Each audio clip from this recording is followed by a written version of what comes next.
মুমিন ব্যক্তির আত্মাটা হযরত আজরাইল আলাইহিস সালাম বের করার সঙ্গে সঙ্গে আগন্তুক বিশাল সেই সারিবদ্ধ ফেরেশতারা বসে রয়েছে জান্নাতের কাফন নিয়া, জান্নাতের আতর গোলাপ সুরমা নিয়া।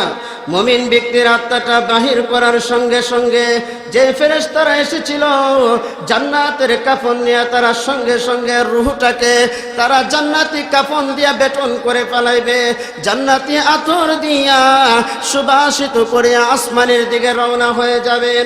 আসমানের মধ্যে যাওয়ার পরে প্রথম আসমানের মধ্যে যখন যাবে, যাওয়ার পরে বলবে এটা কার আত্মা?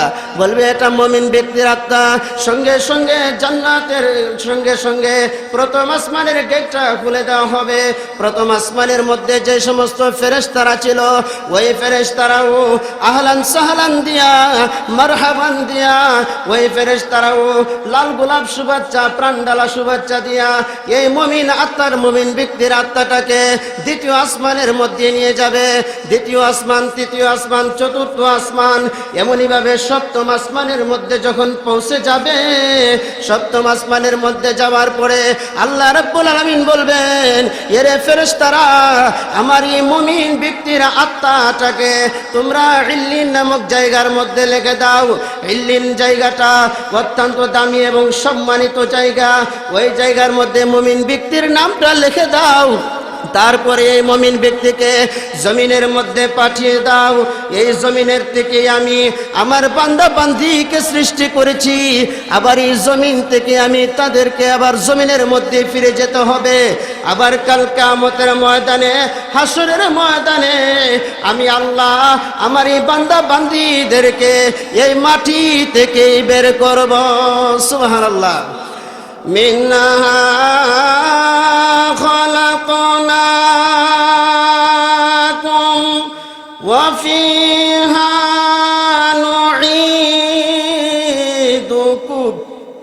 ওয়া মিনহা নুখরিজুকুম তারাতান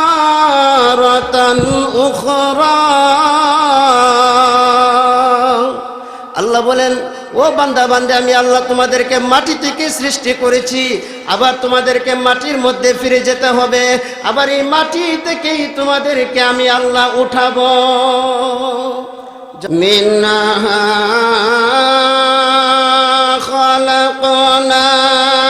খালাকনাকুম ওয়া ফিহা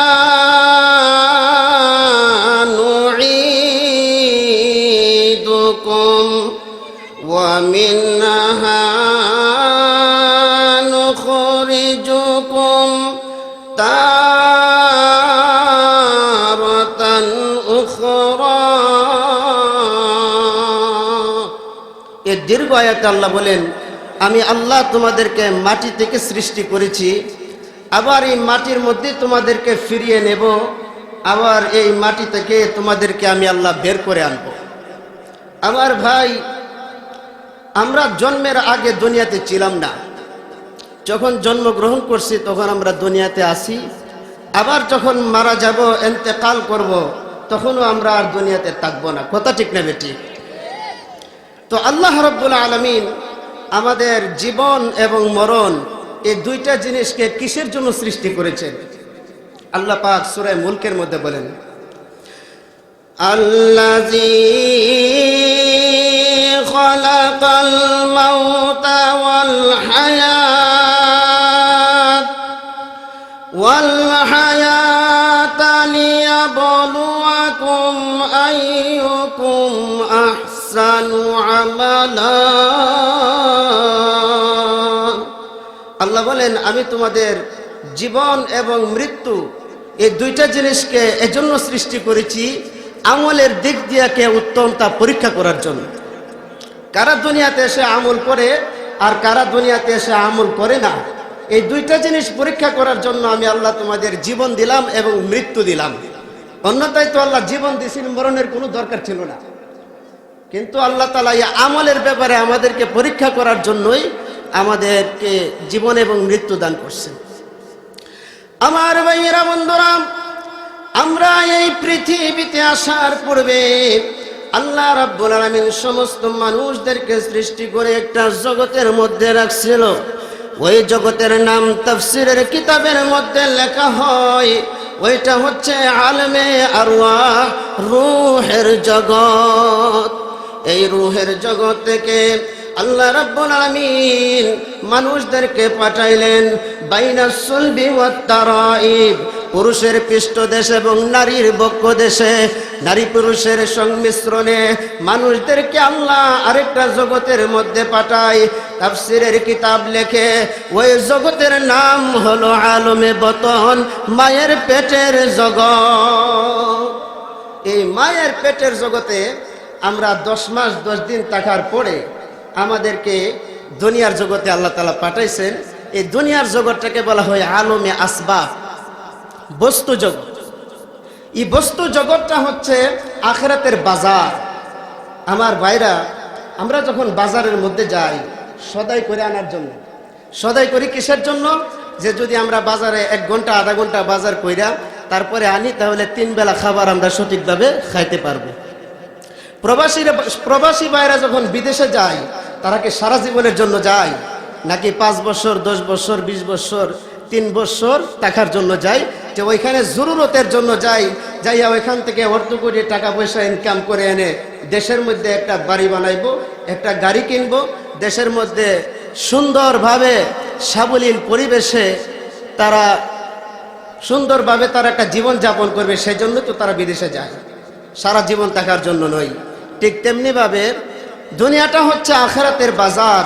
এই আখিরাতের বাজার থেকে আমরা যদি বাজার কইরা নিয়ে যেতে পারি, তাহলে আখিরাতের মধ্যে আমরা শান্তিতে থাকতে পারবো, আল্লাহর জান্নাত আমরা পাবো। অন্যথায় আল্লাহর জান্নাত মিলবে না। দুনিয়ার জিন্দেগিতে বাজারের মধ্যে গেলে ফুলুস, টাকা, রুপিয়া, দিনার, দিরহাম, মার্কিন ডলার, এই সমস্ত জিনিস দিয়ে আমরা বাজার করি। এগুলো হচ্ছে টাকা। আর আখিরাতের টাকা হচ্ছে নেকামল। নেকামল দিয়ে সেরা আখিরাতের বাজার তৈরি করতে হয়। কারণ এই দুনিয়াটা হচ্ছে আখিরাতের বাজার। এখান থেকে যদি আমরা তৈরি করে নিয়ে যেতে পারি আখিরাতের শুরু সামান, তাহলে আমরা আখিরাতের মধ্যে আল্লাহর জান্নাত পাবো, আমরা সুখে শান্তিতে বসবাস করতে পারবো। আমার বন্ধুগণ, তো আমি আপনাদের সম্পর্কে যে দিক থেকে আয়াতটা তেলাওয়াত করছিলাম, ওই আয়াতে আল্লাহ বলেন, মিনহা খালাকনাকুম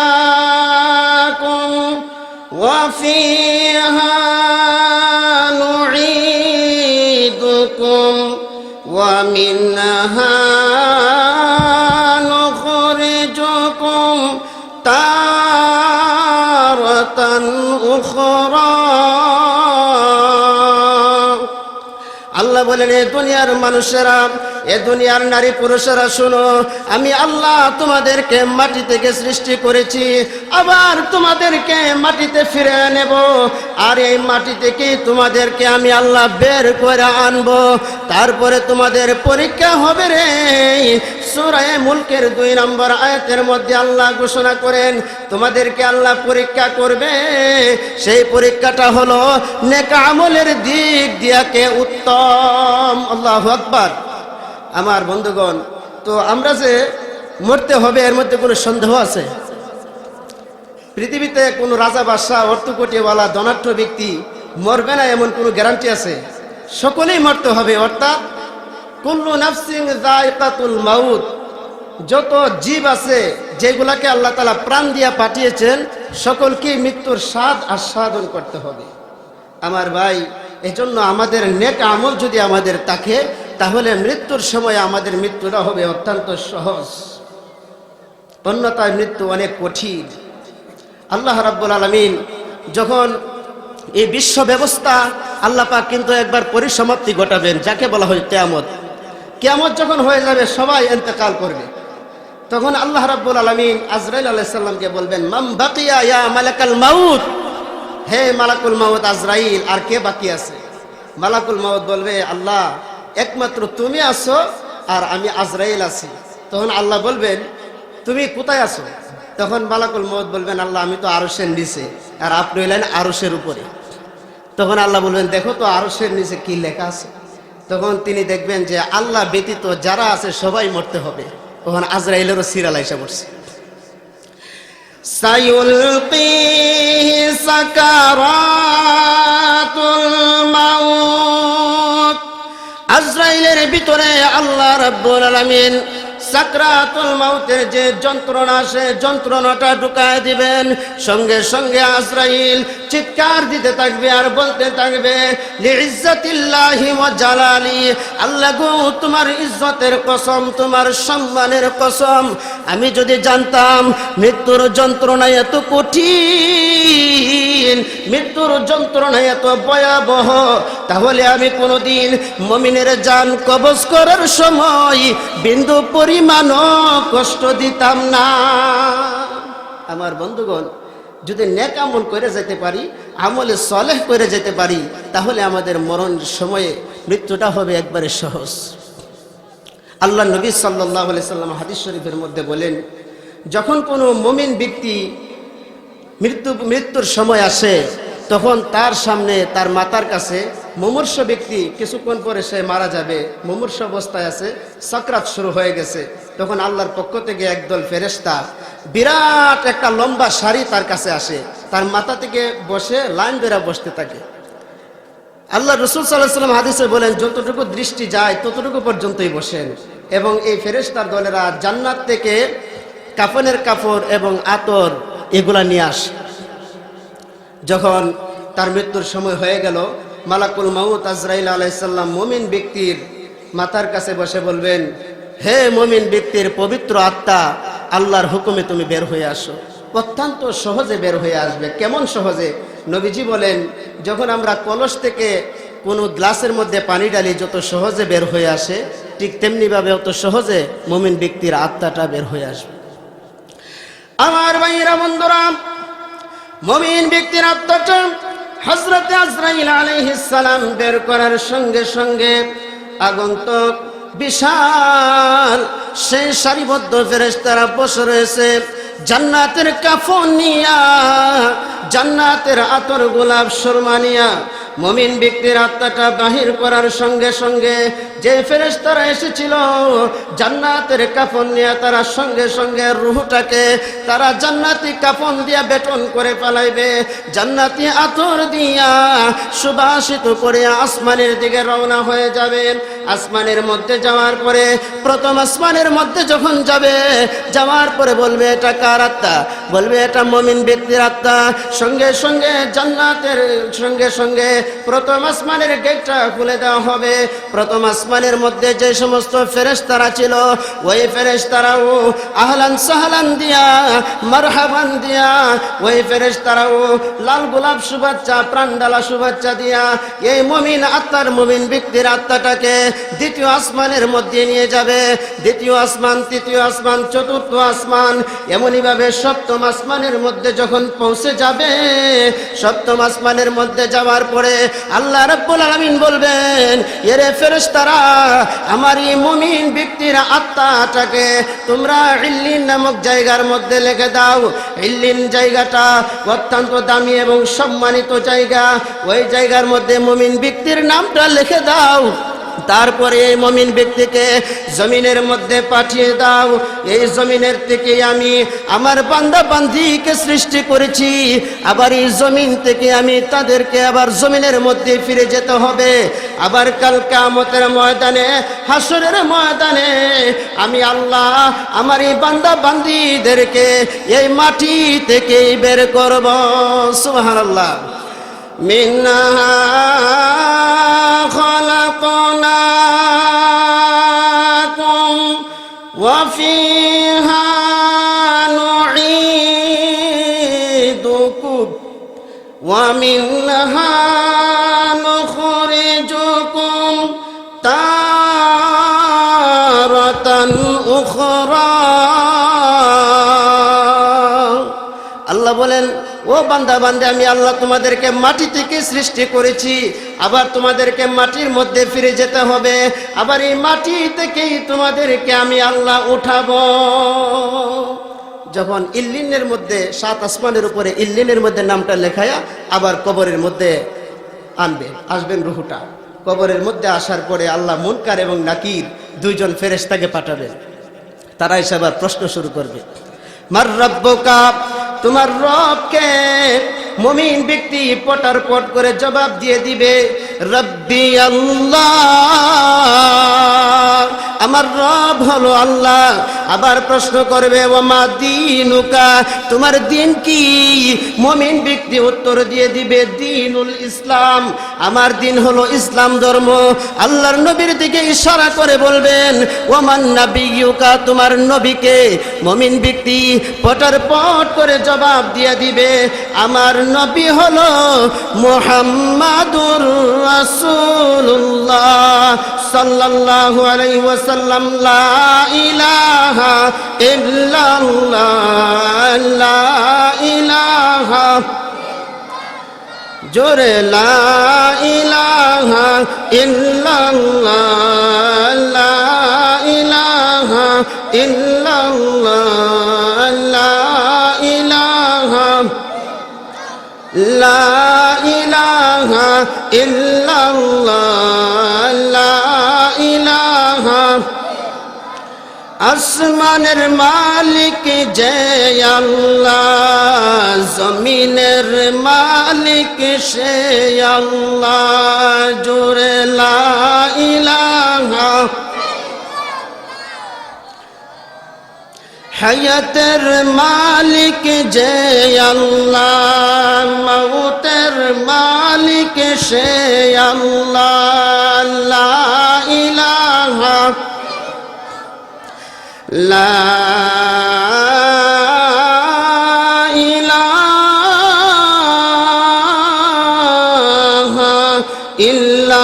ইল্লাল্লাহু মুহাম্মাদুর রাসূলুল্লাহ। সবাই একসাথে বলেন সাল্লাল্লাহু আলাইহি ওয়াসাল্লাম। আমার বন্ধুগণ, যখন মুনকার নাকিরের প্রশ্ন পর্ব শেষ হইল, মুমিন ব্যক্তি জবাব দিয়ে দিছে।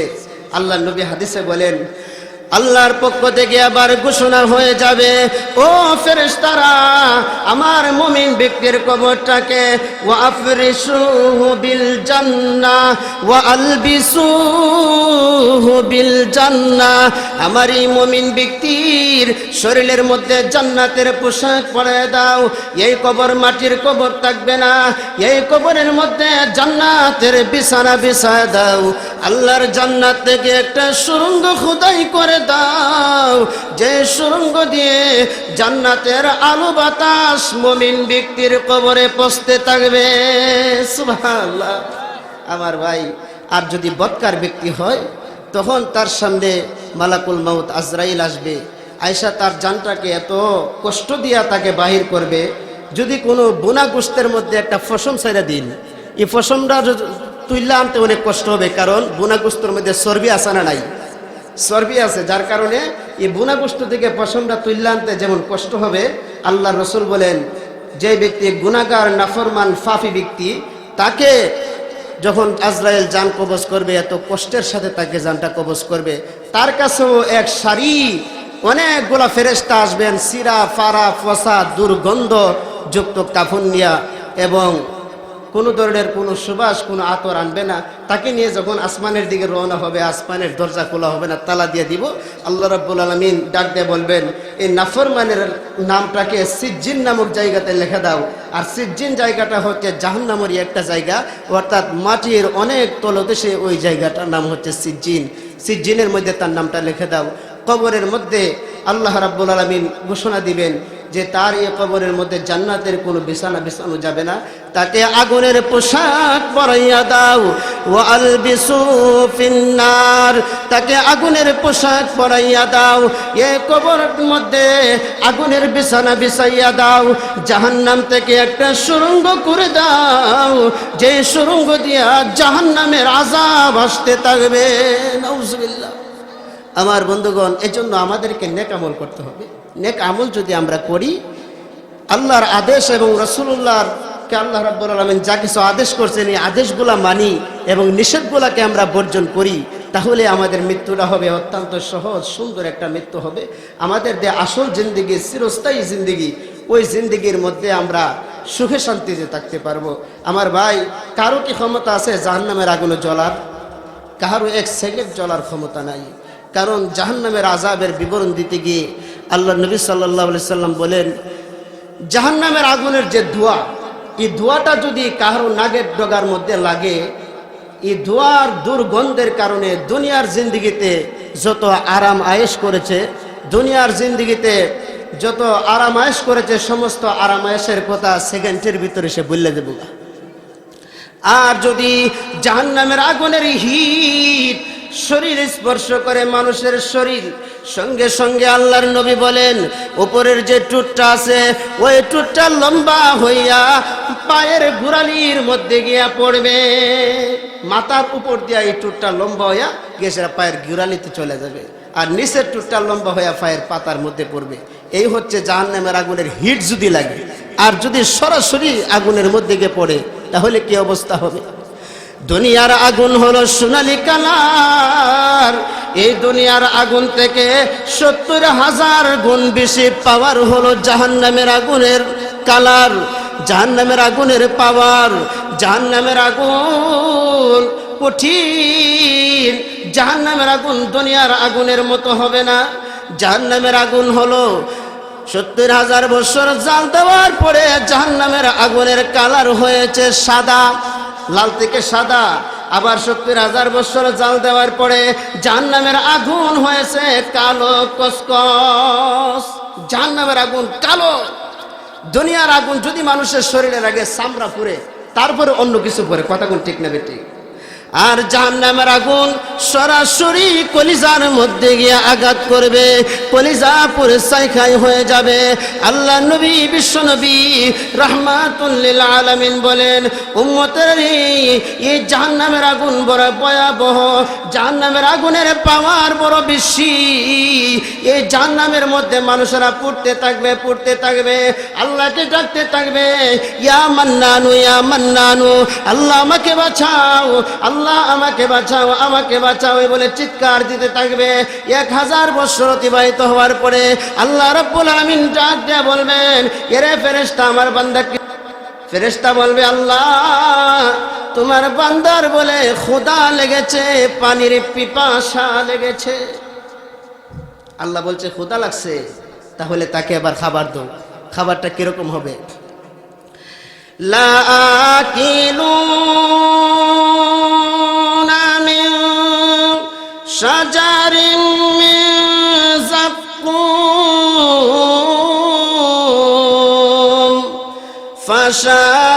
ফাশারিবুনা শুরবাল হিম। আল্লাহ বলবেন যে সে খাবারের জন্য কাঁদতেছে, খাবার দাও। খাবারটা হচ্ছে জাক্কুম ফল। আর জাক্কুম ফলের বিশেষণ হচ্ছে এটা হবে কাঁটাযুক্ত, অত্যন্ত দুর্গন্ধযুক্ত কাঁটাযুক্ত ফল। যখন জাহান্নামী ক্ষুধার তাড়নায় সেই ফলটাকে গলার মধ্যে দিবে, গলাতে দেওয়ার সাথে সাথে গলার মাঝখানে গিয়া এটা চতুর্দিকে ছিদ্রান্বেষণ হয়ে যাবে, চতুর্দিক দিয়ে বিদ্ধ হয়ে যাবে। এক তো হচ্ছে খিদা, 2 নম্বর পিপাসা। খাবার তো নাই, জাক্কুম ফল গলার মাঝখানে গিয়ে সেটা আটকাই গেছে গা। ওখানে আবার আল্লাহর কাছে চিৎকার করতে থাকবে, আল্লাহ খাবার তো চেয়েছিলাম, তুমি জাক্কুম দিছো, তো এই জাক্কুম তো গলার মধ্যে আটকায় গেছে, পানির পিপাসা লাগছে, একটু পানি দাও। আমার ভাই, তখন তাকে পানি দেওয়া হবে। কি পানি? তাফসিরের কিতাবের মধ্যে লেখে, জাহান্নামীদেরকে যখন জাহান্নামের মধ্যে জ্বালানো হবে, জ্বালানোর পরে যে ফসা, দুর্গন্ধ এবং ফুজ, রক্ত, এগুলা যখন ডিন দিয়া যাইতে থাকবে, এই ডিনের থেকে এক মগ পানি না তারে দিবে। এত দুর্গন্ধ, এত পচা, এবং এটা এত উত্তপ্ত এবং গরম। যখন জাহান্নামী পানিটা খাওয়ার জন্য পিপাসা তো লাগছে বেশি, খাওয়ার জন্য চেহারার কাছে আনবে, সঙ্গে সঙ্গে চেহারার গোশতগুলো সবগুলো খইয়া ওই বাটির মধ্যে পড়ে যাবে। ইল্লা হামিমান ওয়া গাসসাকা জাযাআন বিফাকা। আল্লাহ রাব্বুল আলামিন বলবেন, এই জাহান্নামীকে এখন যে পানি দেওয়া হবে সেই পানিটা এত গরম, তাই উত্তপ্তর কারণে, গরমের কারণে, জাহান্নামী পিপাসার তাড়নায় পানিটা যখন সে তার চেহারার সামনে আনলো, সঙ্গে সঙ্গে তার চেহারার বস্তুগুলা ক্ষয়ে ক্ষয়ে পড়ে বাটির মধ্যে পড়ে গেল। এরপর ও পিপাসা, এই পিপাসার কারণে সে পানিটা খাইতে শুরু করবে। পানিটা খাওয়ার সঙ্গে সঙ্গে তার গরমের তীব্রতার কারণে, উত্তপ্ততার কারণে তার ভিতরের যত উজুরি আছে, ভিতরের যত যা কিছু আছে সবগুলো পায়খানার রাস্তা দিয়া বের হয়ে যাবে। নাউজুবিল্লাহ। জাযাউ বিফাকা, আল্লাহ বলবেন এটা হলো তোমার ফলাফল। দুনিয়াতে যে বদামল করছো, দুনিয়াতে যে পাপ করছো, অন্যায় করছো, আল্লাহর দেওয়া দিক নির্দেশনা মনে চলছো না, সেই জন্য তোমাকে আজকে জাহান্নামের আযাব ভোগ করতে হচ্ছে। মিনহা খালাকনাকুম ওয়া ফিহা নুঈদুকুম ওয়া মিনহা নুখরিজুকুম তারাতান উখরা। আল্লাহ বলেন আমি তোমাদেরকে মাটি থেকে সৃষ্টি করেছি, আবার এই মাটির মধ্যে তোমাদেরকে ফিরে যেতে হবে। এই মাটি থেকে তোমাদেরকে উত্তোলন করা হবে, মাটি থেকে তোমাদেরকে বের করে আনা হবে। আমার ভাই, এই দুনিয়া আসলে ফদ। দুনিয়া হচ্ছে একজন পুরুষের পর স্ত্রীর মতো। পর স্ত্রীর প্রতি আপনার যতই লিপ্সা হয়, পরের স্ত্রী যতই সুন্দরী হোক, রূপসী হোক, কিন্তু এটা আমার কোনো আশা যায়? আমার কোনো আশা যায় না, এটা আমি পাবো না। ঠিক তেমনিভাবে দুনিয়াটা এরকমই। দুনিয়া এটা আমাদের আপন নই। দুনিয়া এটা আমাদের আপন নই, বরঞ্চ আমরা এই দুনিয়ার মধ্যে আসছি জরুরতের কারণে। আর দুনিয়ার জরুরতটা হচ্ছে দুনিয়া থেকে আমরা বাজার কইরা আখিরাতের শুরু সামান তৈয়ার কইরা লইয়া আখিরাতে যদি যাই, তাহলে আমাদের আখিরাতের জিন্দগিটা হবে সুখময়, আখিরাতের জিন্দগিটা হবে একটা সাফল্যের জিন্দগি। আমার বন্ধুগণ, দুনিয়ার নকশা আল্লাহ রসুল সাল্লাল্লাহু আলাইহি সাল্লাম আমাদের সামনে তুলে ধরছে। কিভাবে তুলে ধরছে? এক ব্যক্তির তিনজন বন্ধু। কয়জন বন্ধু? সবাই একটু আওয়াজ দিয়ে বলেন, কয়জন বন্ধু? তিনজন। যখন তার মরণের সময় আসছে, তখন সে একজন বন্ধুকে ডাক দিয়ে আনছে যে, বন্ধু, আজকে তো আমার প্রাণ বায়ুটা নিব বাপ, মনে হয় কিছুক্ষণের মধ্যে আমি মরে যাবো। এখন তুমি আমাকে কি সাহায্য করতে পারো? একটু সাহায্য করো। বন্ধু ডাক দিয়ে বলে, না, দুনিয়ার সুখে শান্তিতে, দুনিয়ার সুখে দুঃখে আমি তোমার পাশে ছিলাম, কিন্তু আজকের এই মৃত্যুর হাত থেকে তোমাকে আমি রক্ষা করতে পারবো না, তোমাকে আমি কোনো সাহায্য সহযোগিতা করতে পারবো না। 2 নম্বর বন্ধুকে ডাক দিয়ে আনলো, বন্ধু হে, এখন তো আমার প্রাণ বায়ুটা নিব বাপ, মনে হচ্ছে আমি দুনিয়া থেকে বিদায় হয়ে যাব। বন্ধু, তুমি আমাকে একটু সাহায্য করে, এখন তুমি আমাকে কি সাহায্য করতে পারো? বন্ধু ডাক দিয়া বলবে, এই মুহূর্তে আমি তোমাকে কোনো সাহায্য সহযোগিতা করতে পারবো না, তবে আমি এতটুকু করতে পারবো, যখন তুমি দুনিয়া থেকে বিদায় হয়ে যাইবা, তোমাকে কাপড় চোপড় পড়াইয়া, কাফনের কাপড় পড়াইয়া, আতর গোলাপ সুরমা পড়াইয়া, তোমাকে জানাজার নামাজ পড়াইয়া, মসজিদের পালকি দিয়া কবর পর্যন্ত তোমাকে পৌঁছে দিয়ে আসতে পারবো। আশা করেন, তোমাকে আমি কবর পর্যন্ত পৌঁছায় দিয়ে আসতে পারবো। 2 নম্বর বন্ধু গেল, মৃত্যুর সময় কোনো সাহায্য সহযোগিতা করতে পারে নাই। 3 নম্বর বন্ধুরে ডাক দিয়েছে, বন্ধু, তুমি আমাকে কি সাহায্য করতে পারো? 3 নম্বর বন্ধু বলে, আমি দুনিয়াতেও তোমার সাথে ছিলাম, এখনো তোমার সাথে আছি, মৌতের সময়ও তোমার সাথে থাকবো, কবরেও তোমার সাথে থাকবো, হাসরেও তোমার সাথে থাকবো, মিজানেও তোমার সাথে থাকবো, ফুলসিরাতেও তোমার সাথে থাকবো, এমনকি আল্লাহর জান্নাত পর্যন্ত তোমাকে পৌঁছায় দেবো। বলেন সুবহানাল্লাহ। এই 3 বন্ধুর কিচ্ছা সাহাবীদের সামনে আল্লাহ রসুল তুলে ধরছেন।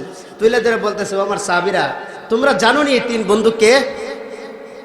সাহাবীরা বলল, আল্লাহু আ'লামু ওয়া রাসূলুহু, আল্লাহ এবং আল্লাহর রাসূলই ভালো জানে। আল্লাহ নবী বলেন, প্রথম বন্ধু হচ্ছে তোমাদের ধন সম্পদ। ধন সম্পদ এটা দুনিয়াতে কাজে লাগে, অসুখ বিসুখে সুখে দুঃখে ধন সম্পদ কাজে লাগে না লাগে না লাগে, কিন্তু মৃত্যুর সময়ে ধন সম্পদ কিছু করতে পারে? মৃত্যুর হাত থেকে বাঁচাইতে পারে? পারে না। আর 2 নম্বরের বন্ধু হচ্ছে তোমাদের আত্মীয় স্বজন, তোমাদের সন্তানাদি, তোমাদের স্ত্রী বাল বাচ্চা, তোমাদের পাড়া পড়োশি, তারা হচ্ছে তোমার 2 নম্বর বন্ধু। তারাও তোমাকে আমাকে মৃত্যুর হাত থেকে বাঁচাতে পারবে না, বরঞ্চ তারা আমাদেরকে কাফনের কাপড় পরাইয়া, আতর গোলাপ সুরমা দিয়া গোসল করাইয়া তারা আমাদেরকে মসজিদের পালকি দিয়া কবরের মধ্যে নিয়ে দিয়ে আসতে পারবে। আর যদি ভালো মানুষ হয়, কোরআন হাদিস কিছু জানা থাকে, তাহলে মাঝে মধ্যে গিয়ে কবর জিয়ারত করে আসতে পারবে। কিন্তু মৃত্যুর হাত থেকে বাঁচানোর কোনো ক্ষমতা আছে? ক্ষমতা নাই। আল্লাহর নবী বলেন 3 নম্বরের বন্ধু হলো রে উম্মত, 3 নম্বরের বন্ধু হলো তোমাদের নেক আমল।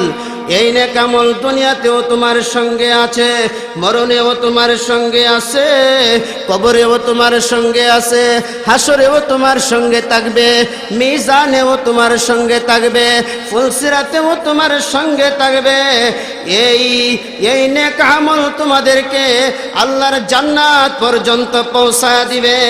সুবহানাল্লাহ। মিন্নাহা খালাকনাকুম ওয়া ফিহা নুঈদুকুম ওয়া মিন্নাহা নুখরিজুকুম তারাতান উখরা। আল্লাহ রাব্বুল আলামিন বলেন, আমি আল্লাহ তোমাদেরকে মাটি থেকে সৃষ্টি করেছি, আবার তোমাদেরকে মাটিতে ফিরে যেতে হবে, কবরে ফিরে যেতে হবে। আবার আমি আল্লাহ তোমাদেরকে এই কবর থেকে তোমাদেরকে বাহির করব। সুবহানাল্লাহ, সুবহানাল্লাহ। এজন্য ভাই, যদি আমরা নেক আমল করি তাহলে আমাদের আখিরাতের জিন্দেগিটা হবে সুখময় জিন্দেগি, জান্নাতি জিন্দেগি। এজন্য নেক আমলের দরকার আছে না নাই? 5 ওয়াক্ত নামাজ ইমানের পরপরই কিন্তু 5 ওয়াক্ত নামাজ হচ্ছে ফরজ। 5 ওয়াক্ত নামাজ সম্পর্কে আল্লাহ নবী সাল্লাল্লাহু আলাইহি সাল্লাম এক হাদিসে বলেন যে যারা মসজিদে গিয়ে নামাজ পড়ে না, জামাতের সহিত নামাজ পড়ে না, আমার মন চাই ওই ঘরে যদি কোনো নারী এবং শিশু বাচ্চা না থাকতো, তাহলে ওই ঘরের মধ্যে সাহাবীদেরকে অর্ডার দিয়া আগুন দিয়া জ্বালাই দিতাম। বলেন নাউজুবিল্লাহ। কত বড় ওয়াঈদ, কত বড় ধমক আসছে। 1 ওয়াক্ত নামাজ যদি কাজা করে, আল্লাহ নবী বলেন 80 হুব্বা জাহান্নামে জ্বলতে হবে। তোমরা বক্তা নিয়াও না, কারণ হইল আমরা সমন্বিত। তো 80 হুব্বা জাহান্নামের মধ্যে জ্বলতে হবে। তো 80 হুব্বা কি পরিমাণ? কোন গবেষকগণ বলছেন যে 80 হুব্বা হচ্ছে 2,88,00,000 বছর। এটা হচ্ছে গবেষকদের একটা কথা। 2,88,00,000 বছর, এটা তো গবেষকদের একটা কথা। কিন্তু 80 হুব্বা যে কি পরিমাণ বেশি হবে, এটা দুনিয়ার কোনো ক্যালকুলেটর দিয়া, দুনিয়ার কোনো মোবাইল দিয়া, দুনিয়ার কোনো কম্পিউটার ল্যাপটপ দিয়া তার হিসাব করা সম্ভব না। এত বেশি পরিমাণ দিন জাহান্নামের আগুনের মধ্যে চলতে হবে যদি 1 ওয়াক্ত নামাজ শুধু কাজা হয়ে যায়। আল্লাহু আকবার। আল্লাহ নবী সাল্লাল্লাহু আলাইহি সাল্লাম বলেন, ওয়ালামু আন্না আফদালা আমালিকুমুস সালাহ। উম্মত, নামাজ হচ্ছে আমল সমূহের মধ্যে সবচাইতে উত্তম আমল। সুবহানাল্লাহ বলেন। কুররাতু আইনি ফিস সালাহ। আল্লাহর নবী বিশ্ব নবী রাহমাতুল লিল আলামিন বলেন, উম্মতেরই নামাজ হলো আমার নয়ন মনের তৃপ্তি। সাহাবীরা প্রশ্ন করেছিল, ইয়া রাসূলুল্লাহ, ইয়া হাবিবাল্লাহ, আপনি তো মাসুম, আপনি তো আল্লাহর নবী, আল্লাহর রাসূল, রাতের বেলায় আপনি এত দীর্ঘক্ষণ কেন নামাজ পড়েন? আপনার পা মুবারক ফুলিয়া যায়। আল্লাহর নবী বলেন, সাহাবী, নামাজ হচ্ছে আমার নয়ন মনের তৃপ্তি।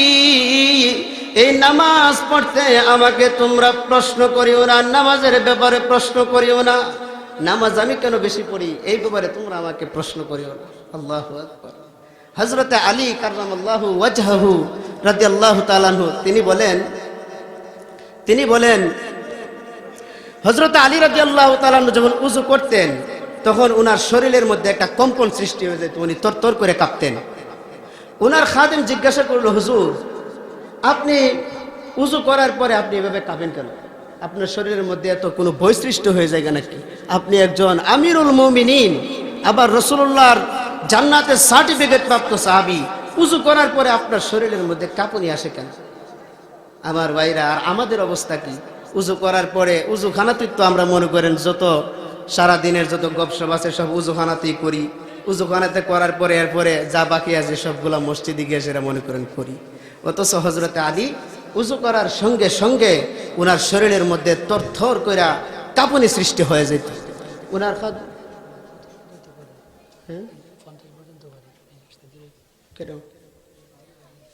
অন্য বক্তা নাই, উনার আনতে তো বেশি নোমান্ডে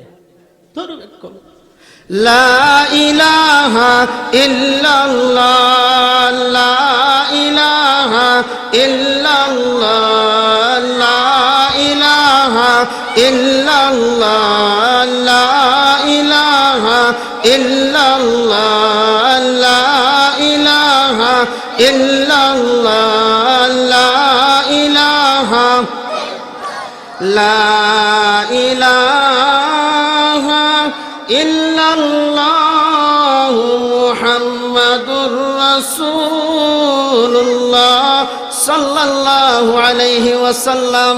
আমার বন্ধুগণ, হযরত আলী রাদিয়াল্লাহু আনহু খাদেম জিজ্ঞাসা করে, হুজুর উযু করার পরে আপনার শরীরের মধ্যে কাঁপুনি আসে কেন? তখন তিনি বললেন, ও আমার খাদেম, ও দুনিয়ার মানুষেরা, তোমরা শুনিয়া রাখো, এই মুহূর্তে আমার শরীরের মধ্যে কিসের জন্য কাঁপুনি আসছে? কারণ এখন আমি আহকামুল হাকিমিন, যিনি আসমানের মালিক, যিনি জমিনের মালিক, যিনি আমার মালিক, যিনি আপনার মালিক, আসমান জমিনের একচ্ছত্র মালিক হলেন আল্লাহ রাব্বুল আলামিন। ওই রবের সামনে আমি দাঁড়াতে যাইতেছি। তোমরা যখন কোনো প্রধানমন্ত্রীর কাছে দাও তখন তোমাদের শরীরের মধ্যে কাঁপুনি ওঠে। কোনো এমপি মন্ত্রীর কাছে গেলে তোমাদের শরীরের মধ্যে কাঁপুনি ওঠে। কোনো জনসমাবেশের মধ্যে প্রথম অবস্থায় কথা বলতে গেলে তোমাদের শরীরের মধ্যে কাঁপুনি ওঠে। ও দুনিয়ার মানুষেরা শুনে রাখো, হযরত আলী বলেন, আমি এখন উযু করেছি, পবিত্রতা অর্জন করেছি, আমি মহান আল্লাহর সঙ্গে আমি সাক্ষাৎ করতে যাচ্ছি। মহান আল্লাহ রব্বুল আলামিন, যিনি হচ্ছেন রব্বুল আলামিন, রব্বুস সামাওয়াতি ওয়াল আরদি, যিনি আসমান জমিন এর ভিতরে যা কিছু আছে সবগুলার মালিক, ওই আল্লাহর সঙ্গে সাক্ষাৎ করতে যাইতেছি। আমার শরীরে কাঁপুনি আসবে না তো কি আসবে? আল্লাহু আকবার বলুন।